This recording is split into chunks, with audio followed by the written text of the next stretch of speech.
Good singer has dynamic range, excellent pitch, rhythmic accuracy, open, clear and well-supported tone, and the appropriate emotional interpretation.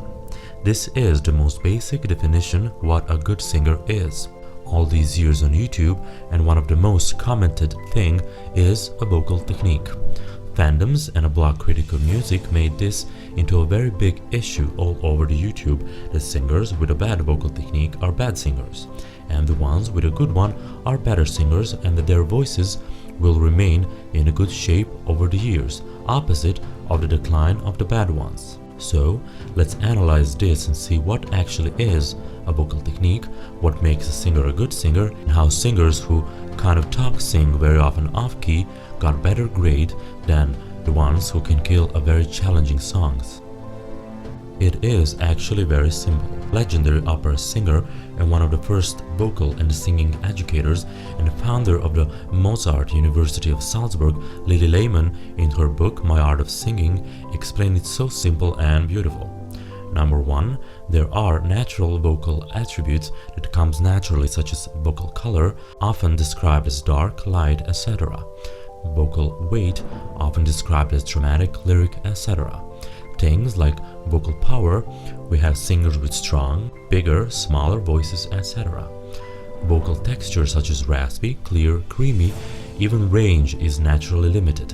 For example, Selena Gomez can work on it as long as she likes, yet she would never have 5-octave range because people in fact were born with a certain range. Some learn to master it and use the whole God-given range like Mariah Carey. Some never learn to pass 1 octave. Number 2, the things you are doing with your God-given voice are nothing but technicalities that you can work on. The use of whistle, falsetto, head voice, hitting low notes, high notes, holding long notes, acrobatics, riffs, run, etc. are all technical things. Everything you can work to improve is a technical thing. She said you cannot work on vocal color, texture, etc. Great execution of the riffs and runs, for example, requires applying certain vocal technique in order that we can produce them well.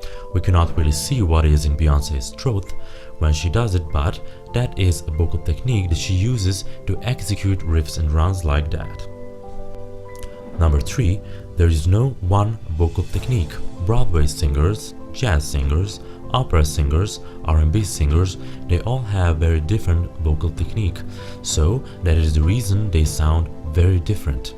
What Lili Lehmann tried to say is that a singer is a great vocal technician when he or she can do certain things great and add their great natural qualities of someone's voice, and there you have a great singer. Lousier they execute whatever they're trying to do means that their technique for certain things is not very good. Now, I hope you understand that there is not some magical vocal technique that someone has or has not that makes someone great or a terrible singer. It varies between singers and music genres.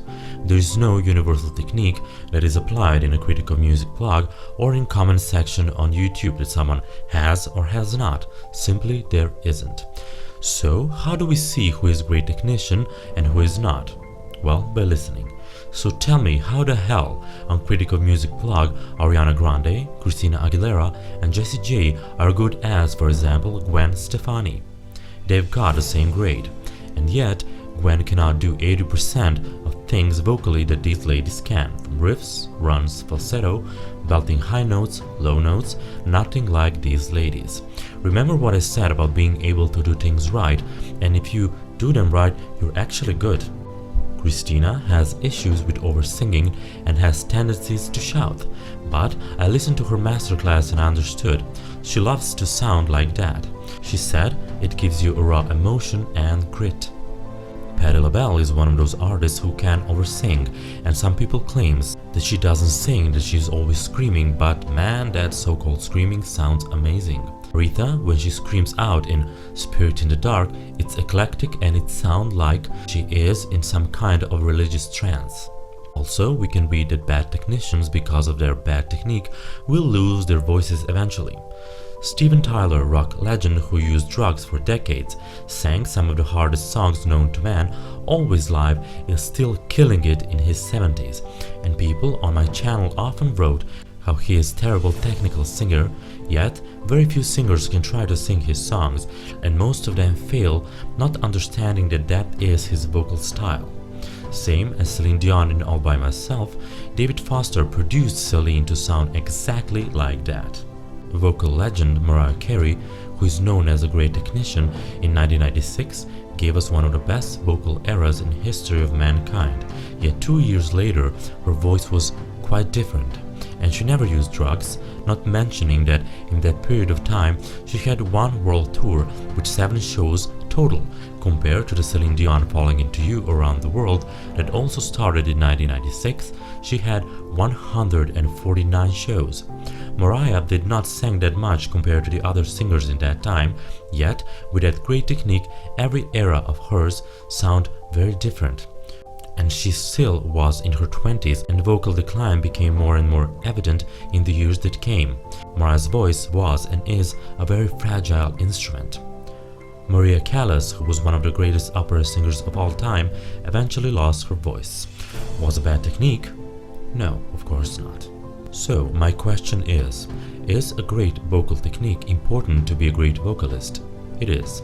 Is it important to be a great singer overall? Not really, because singer is so much more than great execution of the vocals. There is nerve, passion, emotion and soul and natural given vocal qualities. Can we apply that made up by blogs and fandoms universal technique to all singers?